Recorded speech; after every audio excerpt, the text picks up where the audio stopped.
بسم الله الرحمن الرحيم. لبيك اللهم لبيك، لبيك لا شريك لك لبيك، إن الحمد والنعمة لك والملك لا شريك لك. Kwa hakika hii ni fursa adhimu kabisa kujumuika na watu ambao ni wageni wa Rahmani.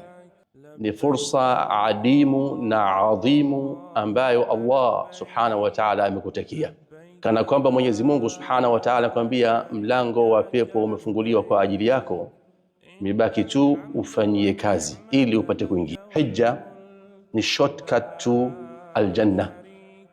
Fursa adhimu iliyoje uambiwe wewe umerudi kutoka katika hija kama siku uliyozaliwa na mama alikozaa, siku ambayo unafutiwa madhambi yako yote. Wewe na mtoto aliyozaliwa leo mko sawa sawia katika kutokuwa na dhambi hata moja. Hii safari wakati unaianza lazima uanze ukiwa hili unalielewa vizuri, lipo moyoni katika fikra zako, lakini pia wakati unatekeleza ibada yenyewe uwe hili lipo mbele ya uso wako.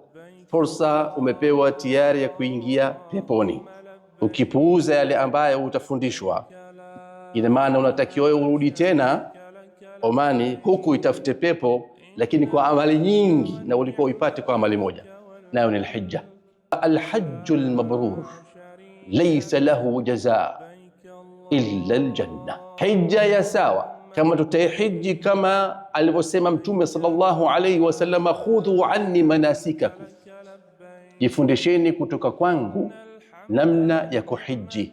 Sasa ukileta ile hija kama alivyohiji Mtume, basi hiyo niyo hija ambayo itatupeleka peponi kwa idhni ya Allah jalla jalaluhu. Kwa hivyo lielewe au lipe wazni yake, heshima yake, takdiri yake hili ambalo unalikabili.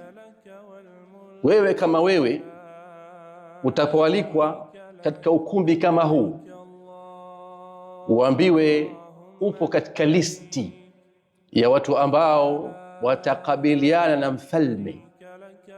Ukumbi huu unatosha viti hivi tu, ukakuta jina lako liko pale, sawa? Furaha kubwa iliyoje utakuwa nayo kwamba wewe katika wananchi wa nchi yetu nzima hii jina lako liko pale, kwamba wewe utapata hadhi ya kuwa mgeni wa nani? Wa mfalme. Sasa wewe umeingia katika listi iliyokuwa adhimu.